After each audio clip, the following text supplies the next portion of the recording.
আমরা মিলে মায়ের ডাকে না না না না না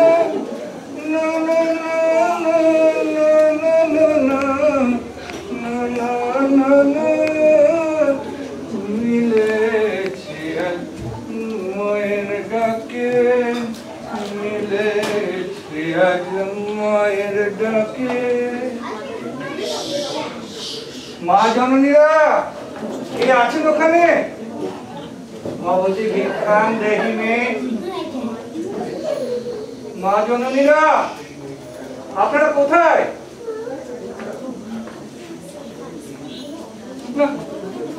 শব্দ নেই,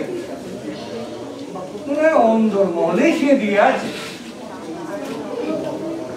অথচ সারাদিন অভুক্ত, পেটে দানা পানি পড়েনি, চুলিও শূন্য,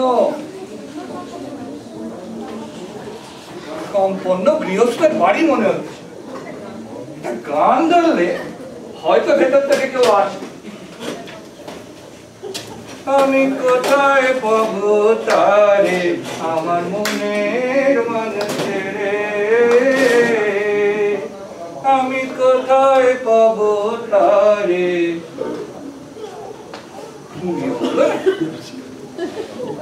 কান্তমকান্তা কাস্তে পুত্র সংসারের অতীব বিচিত্র, নলিনী দলগত জলগত তরুণ, নলিনী দলগত জলগত তরুণ, নলিনী দলগত সন্ধ্যাবেলা ভিক্ষে করতে বেরিয়েছি, দেখাচ্ছি মজা খানা। এই যে দেখি সন্ন্যাসী ঠাকুর, নাম হই বাবা ঠাকুর, নাম হই। আমি ভাবলুম বুঝিব কোনো ভূতন্য কেছে। ও বাবু, বাবু গো, দেখো সন্ন্যাসী এসেছেন।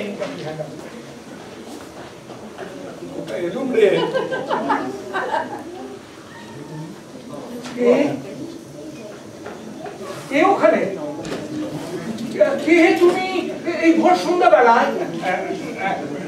বাবা আমি সন্ন্যাসী। কি বললে? কি বললে? বাবা সন্ন্যাসী? শোনো শোনো, এদিকে এসো তো, এদিকে এসো, একটু ভালো করে আমাকে দেখি।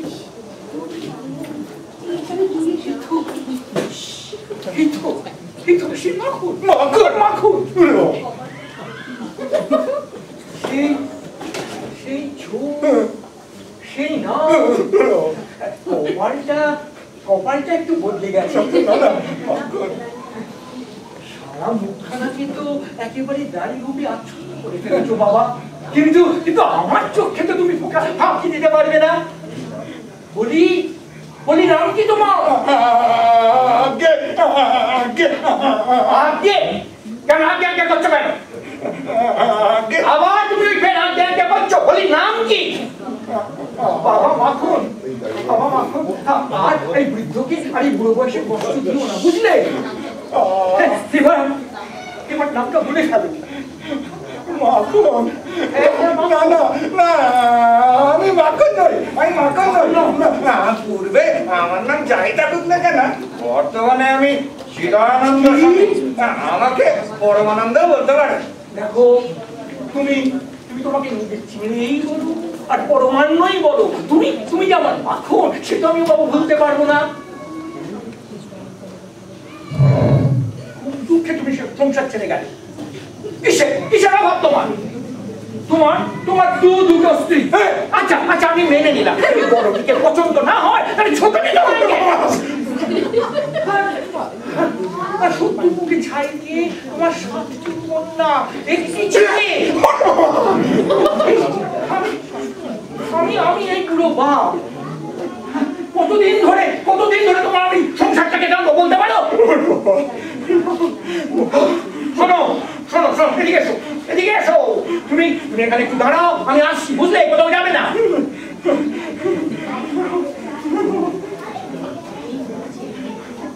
মরেছে পুরো লোকটা, আমাকে নিজেছিল মাখনটা উঠেছে।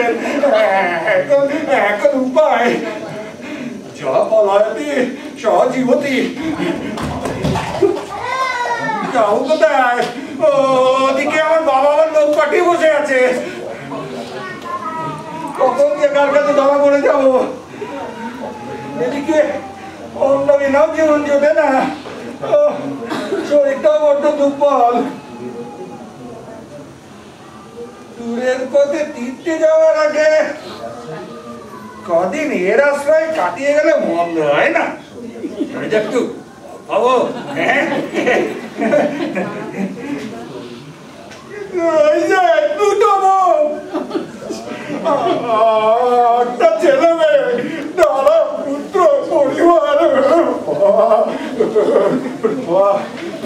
দাঁড়িয়ে দাঁড়িয়ে কি ভাবছো বাবা?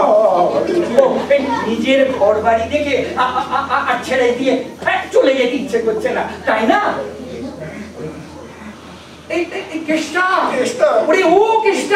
সবাইকে খবর দি, বল বল বল, আমার মাখন ফিরে এসেছে, আমার মাখন ফিরে এসেছে।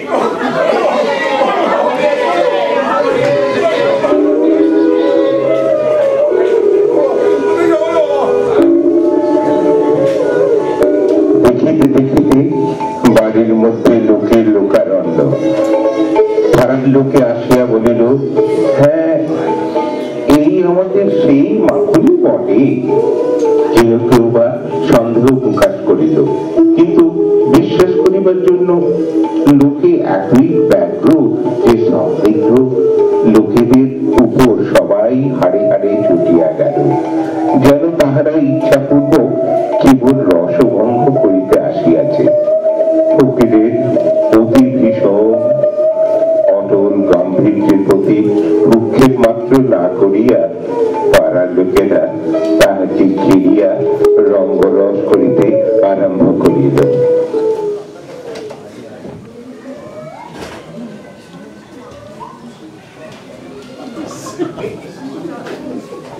আরে আরে, আমাদের সেই মাখন আজ ঋষি হয়ে বসেছেন দেখছি। তপস্বী হয়েছে না আবার? কে চিরটা রিয়ালিটি মেরে কাটালি, আজ আমার মহামণি জমদৌ নিয়ে বসেছিস। ওমা দেখি রে, নকল করে মনে হচ্ছে। দেখি দেখি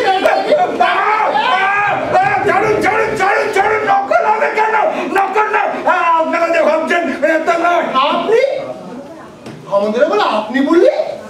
দাঁড়া, তোর ভয় নেওয়া বার করছি। ওরে ওরে কি আছিস? একটু চুন আর কালি নিয়ে তো, বাড়িতে ভালো করে চুন আর গালে ভালো করে কালি লাগিয়ে বেশ বেশ মানাবে ভালো। লজ্জা করে না তোর? বাড়িতে দুটো বউ থাকতে, ছেলে মেয়ে থাকতে, পুরো বাড়ি থাকতে, পাড়ার প্রতিবেশী থাকতে, এই আমরা থাকতে তুই সমস্যায় পালিয়ে বেড়াচ্ছিস। পালিয়ে বেড়াইনি, বিশ্বাস করুন, আমি মাখন নই। ও মশাই বল, নিরীহ সন্ন্যাসী।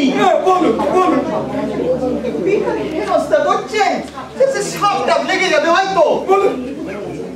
খেতেছে ও সন্ন্যাসী? আরে ও যদি সন্ন্যাসী হয় তাহলে আমরা মহারিষি। আরে মশাই, আপনি এই গ্রামে নতুন লোক, তাই জানেন না এর আগে কত পালিয়েছে। তবে সেসব সময় ওই 2-4 দিনেই ফিরে এসেছে। এইবারই এতদিন লাগলো। রংটা তো এত ফর্সা ছিল না, রং ফর্সা করে সন্ন্যাসী সেজে ওই গৃহস্থের বাড়িতে দুধ, কলা, ঘি খুব সাজিয়েছিস তাহলে। হ্যাঁ ঠিক বলেছিস, এত ফর্সা তো আগে কখনো ছিল না। মনে হয় তপস্যা করা হয়েছে। ওই যে কিছু আছে না, চোখ বলে ওই উড্ডীয়মান